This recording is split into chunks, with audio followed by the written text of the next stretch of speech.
Bienvenue sur ordimer.com. Bonjour.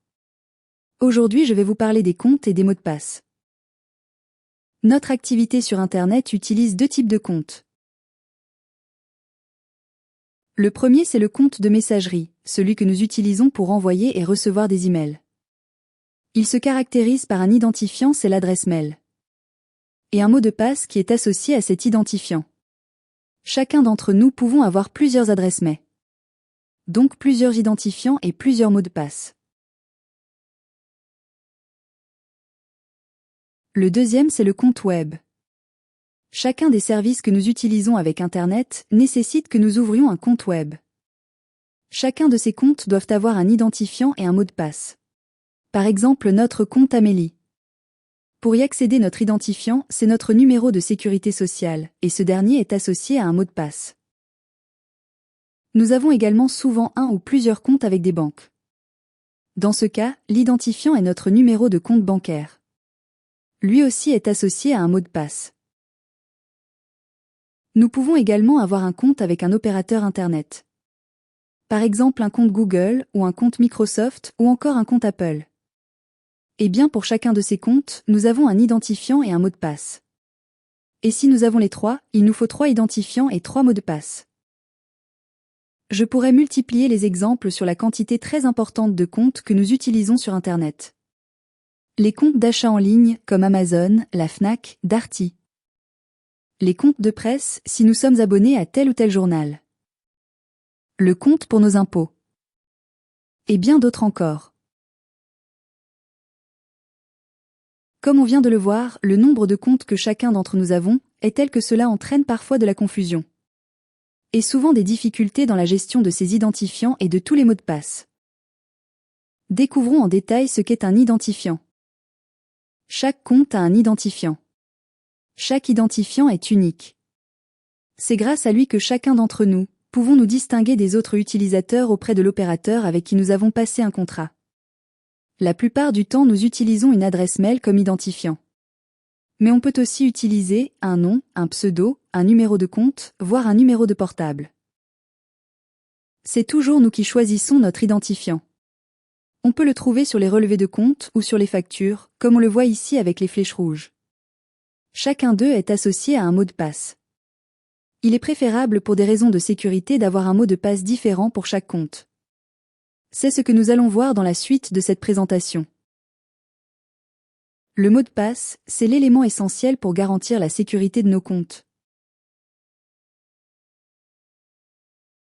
Chacun des comptes que nous utilisons sur Internet, soit en numéro 1, un compte Amélie, soit en numéro 2, un compte Google, comme on le voit ici, ils sont tous verrouillés par une serrure différente. Chaque mot de passe est la clé pour y accéder. Le mot de passe numéro 1 pour le compte numéro 1 et le 2 pour le compte numéro 2. Etc., etc. La première règle à retenir, c'est un compte, un mot de passe. La deuxième règle à retenir. Chaque mot de passe d'un compte précis doit être différent. Entre les comptes mail, les réseaux sociaux, les achats en ligne, les abonnements divers, on finit tous par avoir un sacré bazar dans nos identifiants. Les mots de passe ? On les oublie, on les mélange, et c'est la panique à bord. Très vite derrière vient l'affolement et le découragement. Mais heureusement, Ordimer est là. Dans la suite de cette présentation, on va apprendre ensemble à créer des mots de passe solides sans que ce soit un casse-tête. À les retenir sans se faire des nœuds au cerveau. Et à les garder bien au chaud, en toute sécurité. Avant de passer à la construction d'un bon mot de passe, disons quelques mots de ceux qu'il faut éviter. 1, 2, 3, 4, 5 ou encore 00000 sont les plus couramment utilisés, et pourtant ils ne tiennent pas une seconde à un piratage. Le nom du conjoint ou celui du chien sont également à proscrire.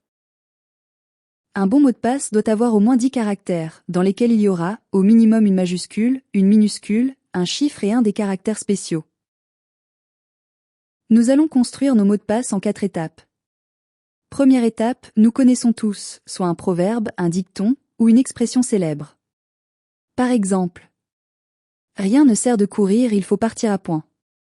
Si nous prenons la première lettre de chaque mot, cela donne R, N, S, D, C, I, F, P, A, P. Deuxième étape, nous allons mettre un caractère spécial. Par exemple, nous allons remplacer le « a » par arrobas. Voilà ce que ça donne. Dans une troisième étape, nous allons ajouter un ou plusieurs chiffres. Quel chiffre choisir? Ça peut être l'année en cours ou bien votre âge. Pourquoi pas un numéro de département, voire n'importe quel chiffre de votre choix. Ces chiffres, nous pouvons les placer, avant ou après les lettres que nous avons choisies dans les étapes précédentes. Si par exemple nous choisissons l'année en cours et que nous décidions de les placer après les lettres, ça donnerait ce mot de passe, qui deviendrait la base de tous nos mots de passe. Je vous ai déjà expliqué qu'il était préférable d'avoir un mot de passe différent pour chacun des comptes que vous utilisez. C'est ce que nous allons réaliser dans cette quatrième étape. À partir du mot de passe de base, tel que nous l'avons élaboré dans les étapes précédentes, nous allons ajouter l'élément qui rendra unique chacun de nos mots de passe. Cet élément peut être là ou les deux premières lettres du compte concerné. Ces lettres, je peux les placer avant ou après le mot de passe de base. Je peux également les mettre en majuscules. Par exemple pour mon compte Amélie, si je place les lettres AM devant et en majuscule, le mot de passe devient celui-là. Pour mon compte Google, ce sont les lettres G, O que je vais utiliser. Le mot de passe devient celui-là. Pour mon compte des impôts, ça donnerait ceci.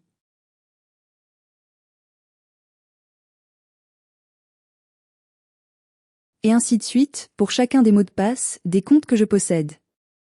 Maintenant que nous avons appris à créer de bons mots de passe, il faut les mettre en service.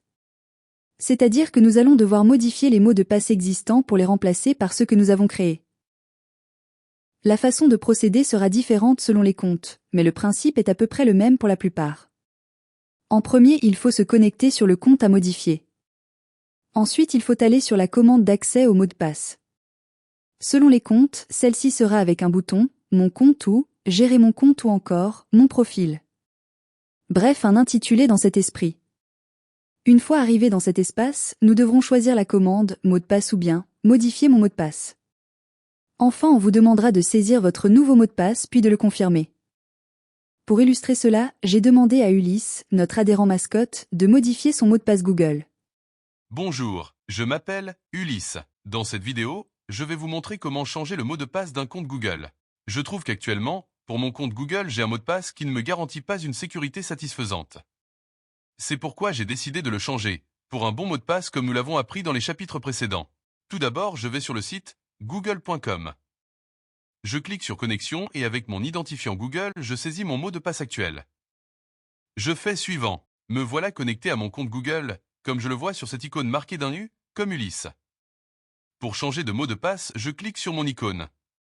La fenêtre qui s'ouvre montre que je suis bien dans mon espace. Je vais activer le bouton « Gérer votre compte Google ». J'arrive sur une nouvelle page où j'ai accès à tous les réglages de mon compte.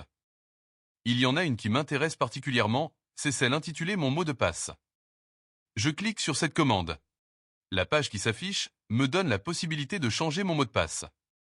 Je le saisis dans la fenêtre « Nouveau mot de passe ».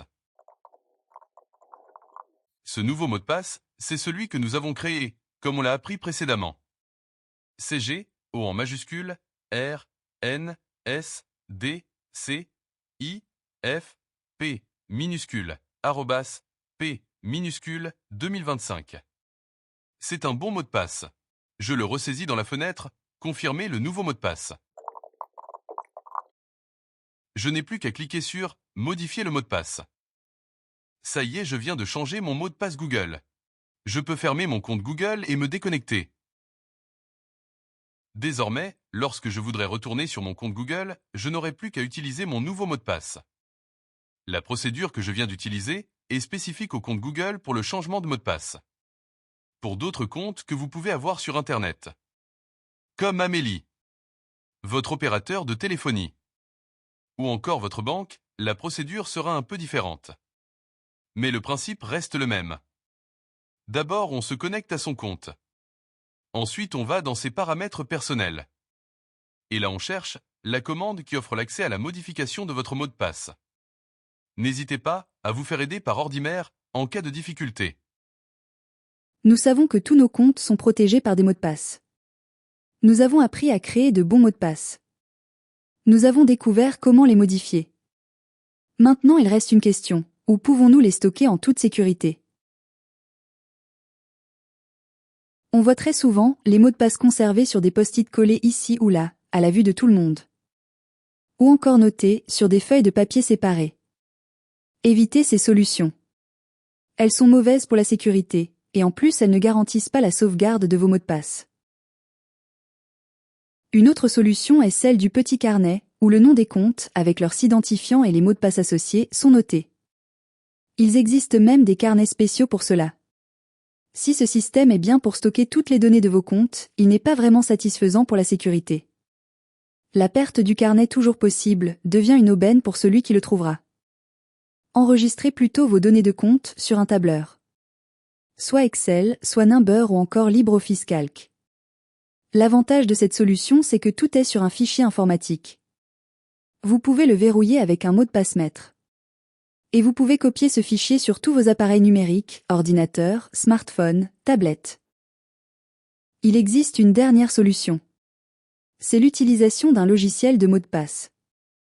Ceux qui ont la chance d'avoir du matériel Apple ont une application de mots de passe intégrée à leur appareil.